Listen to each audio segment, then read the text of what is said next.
Durante su ministerio en América, el Salvador resucitado declaró: «He aquí, os digo que se ha cumplido la ley que fue dada a Moisés. He aquí, soy yo quien di la ley, y soy el que hice convenio con mi pueblo Israel. Por tanto, la ley se cumple en mí, porque he venido para cumplir la ley, y por tanto tiene fin». Esta declaración puso fin a más de 1500 años de un sistema de adoración religiosa. La ley de Moisés es quizá uno de los temas menos comprendidos en toda la cristiandad. Aún entre los miembros de la Iglesia de Jesucristo de los Santos de los Últimos Días, existe una necesidad generalizada por entender mejor dicha ley y su razón de ser. Esto no es de extrañar, pues fue uno de los asuntos que más trabajo costó entender en los días de la Iglesia primitiva. En el Nuevo Testamento, tal como lo encontramos ahora, se evidencia un episodio en el que los miembros de la Iglesia tuvieron mucha necesidad de recibir guía por parte de los apóstoles, a fin de entender de qué manera tanto los judíos como los gentiles conversos habrían de vivir la ley de Cristo en lugar de la ley de Moisés. En los escritos de Pablo, así como en diversas reuniones de liderazgo de la Iglesia sostenidas en Jerusalén tiempo después de la resurrección de Cristo, se puede encontrar que los apóstoles dedicaron gran parte de su ministerio para enseñar exactamente cómo la ley de Moisés había cumplido su propósito de dirigir a todos los hombres a Cristo, en quien se habría de recibir una nueva y más elevada ley.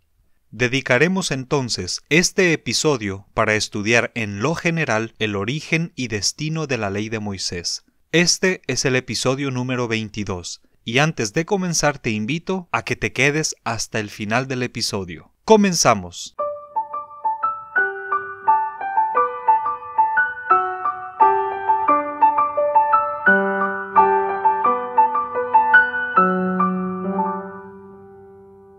A los 3 meses de su salida de Egipto, el pueblo de Israel llegó al desierto del Sinaí, en donde Moisés estableció el campamento y por mandato del Señor subió a la cima del monte. Estando en la cima, Moisés recibió de la mano del Señor el Evangelio de salvación. Al bajar del Sinaí, Moisés encontró que los israelitas habían establecido ídolos entre todo el campamento. Además, a semejanza de los egipcios, estaban participando en rituales y ceremonias paganas que incluían prácticas que dejaban al descubierto las peores bajezas de la naturaleza humana. A causa de esta evidente inmadurez espiritual, el Señor retiró de entre ellos el Evangelio en su pureza y les dio en su lugar una ley menor, una ley que los prepararía espiritualmente hasta que fueran dignos de recibir el Evangelio. A esta ley menor dada por Moisés se le conoció entonces como la ley de Moisés, aunque en realidad fue una ley dada por el Señor a través del profeta. La ley de Moisés fue un sistema de gobierno, de mandamientos, de rituales y de ordenanzas, por medio de la cual los israelitas tendrían que conducirse en todos los aspectos de su vida, tanto en lo individual como en lo colectivo. Para un mejor entendimiento, esta ley podría dividirse en 3 partes. La primera parte está conformada por los 10 mandamientos, que eran leyes fundamentales necesarias para preservar la tranquilidad y el progreso de la sociedad, pero también la madurez espiritual necesaria para estar listos para cuando se revelara la ley mayor. Estos 10 mandamientos fueron la única porción que el Señor les concedió tener del Evangelio que originalmente les estaba revelando. La segunda parte de la ley era una colección de leyes civiles y religiosas que les enseñaba los principios de la santidad, la pureza, la justicia y la obediencia. Estos principios los aprendían a través de la práctica, mediante un estricto código de conducta y deberes. La tercera parte de la ley eran las ordenanzas. Estas ordenanzas incluían los sacrificios de animales, a manera de ofrendas requeridas para la purificación espiritual continua. Estos sacrificios, a su vez, en lo general eran de 3 tipos. El primer tipo eran los holocaustos, que eran una práctica de adoración y comunión con Dios que había sido establecida desde los días de Adán y que ahora se incorporaba a la ley de Moisés, así como los 10 mandamientos se habían incorporado al sistema legal. El segundo tipo eran las ofrendas de paz. Las ofrendas de paz eran sacrificios ofrecidos a manera de celebración y gratitud por las bendiciones recibidas, a la vez que se hacían votos y convenios de fidelidad y obediencia para continuar recibiendo dichas bendiciones. El tercer tipo eran las ofrendas por transgresión, que eran sacrificios ofrecidos para expiar, purificarse o resarcir los pecados del transgresor por la violación de alguna ley. No debemos olvidar que esta ley, aunque era menor que el Evangelio, todavía era una ley dada por Dios. Por lo tanto, era requerido que se administrara de acuerdo con las condiciones dadas por Jehová. Para eso se requería que los administradores tuvieran autoridad divina y fueran aprobados por el Señor antes de ejercerla. Esto significa que a este sistema de conducta y ordenanzas llamado como la ley de Moisés, también lo debía acompañar un sistema de autoridad, un sacerdocio. Este sacerdocio fue el sacerdocio de Aarón. El Señor escogió a Aarón, el hermano de Moisés, y a sus descendientes para que portaran este sacerdocio. A su vez, este sacerdocio también se dividió en 3 grados o 3 órdenes. El primer grado era el del sumo sacerdote. El sumo sacerdote era el descendiente primogénito del linaje de Aarón. Su deber era el de presidir a todos los sacerdotes y tenía las llaves para ordenar las funciones del templo, incluidas todas las ordenanzas y sacrificios que se llevaban a cabo en él. El segundo grado del sacerdocio de Aarón era el de los sacerdotes. Estos sacerdotes eran los descendientes varones de Aarón en general y eran los que llevaban a cabo los sacrificios y las ordenanzas en el templo. Finalmente, el último grado del sacerdocio de Aarón eran los levitas. Estos levitas eran el resto de los varones de la tribu de Leví, y su deber era asistir a todos los descendientes de Aarón en sus deberes, tanto a los sacerdotes como al sumo sacerdote. El sacerdocio de Aarón solo se otorgaba a los linajes que ya se han explicado. El resto de las familias de Israel tenían que acudir a ellos para todo lo relacionado con su progreso espiritual, así como sus deberes cívicos. Si los israelitas hubieran estado listos cuando Moisés traía el Evangelio por primera vez del Sinaí, entonces todos los varones dignos, en sus respectivas familias, hubieran tenido el privilegio de recibir el santo sacerdocio para bendecir sus hogares, oficiar en las ordenanzas en favor de sus propias familias y administrar para sí mismos su progreso espiritual. La promesa original del Señor para su pueblo se encuentra registrada en el capítulo 19 del libro de Éxodo. Cito: Ahora pues, si dais oído a mi voz y guardáis mi convenio, vosotros seréis mi especial tesoro sobre todos los pueblos, porque mía es toda la tierra, y vosotros me seréis un reino de sacerdotes y un pueblo santo. Estas son las palabras que dirás a los hijos de Israel. Fin de la cita. Pero como ya vimos, esta promesa tuvo que esperar hasta que el pueblo se encontrara listo. La ley de Moisés se vivió desde el tiempo de Moisés hasta la venida de Cristo. Esta ley, en todos sus detalles, en lo particular como en lo general, era un simbolismo entero de Jesucristo y su función como Redentor. Podríamos dedicar horas enteras hablando de cada elemento que simboliza a Jesucristo en la ley y sus ordenanzas. Pero por ahora basta con decir que no había nada escrito en la ley que no apuntara a la venida del Hijo de Dios, a su ministerio, a su sacrificio y a su futuro evangelio. Esto estaba dado de esta manera, para que cuando viniera entre ellos el pueblo del convenio estuviera preparado para recibir a su Señor.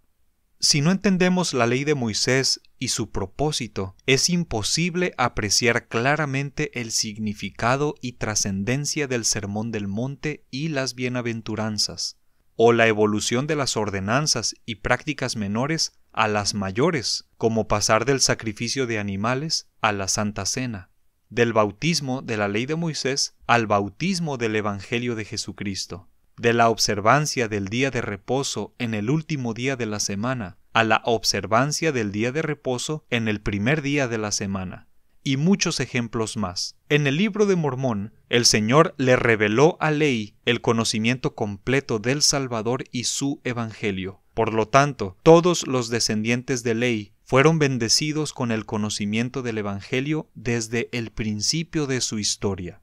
Además, Leví y sus descendientes fueron bendecidos con el sacerdocio mayor, no con el sacerdocio de Aarón. En primer lugar, porque ellos eran descendientes de José y no de Leví. Leví era descendiente de Manasés. Ismael era descendiente de Efraín. Y más adelante, cuando se combinan en la tierra de Zaraembla con los mulequitas, llega la tribu de Judá. Pero nunca existió entre ellos la descendencia de Leví o de Aarón.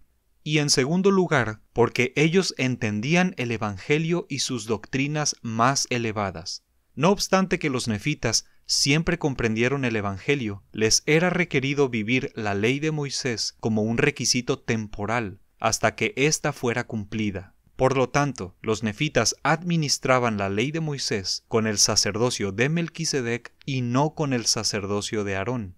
En un episodio posterior podríamos dedicar tiempo para tratar los detalles y las evidencias que se encuentran en todo el libro de Mormón acerca de cómo los nefitas vivían la ley de Moisés. Pero escuchemos por el momento la declaración de Nefi encontrada en el segundo libro de Nefi, capítulo 25, en el que habla al respecto. Cito: «Porque nosotros trabajamos diligentemente para escribir, a fin de persuadir a nuestros hijos, así como a nuestros hermanos, a creer en Cristo y a reconciliarse con Dios, pues sabemos que es por la gracia por la que nos salvamos, después de hacer cuanto podamos. Y a pesar de que creemos en Cristo, observamos la ley de Moisés, y esperamos anhelosamente y con firmeza en Cristo, hasta que la ley sea cumplida. Pues para este fin se dio la ley. Por tanto, para nosotros, la ley ha muerto, y somos vivificados en Cristo a causa de nuestra fe. Guardamos, empero, la ley a causa de los mandamientos.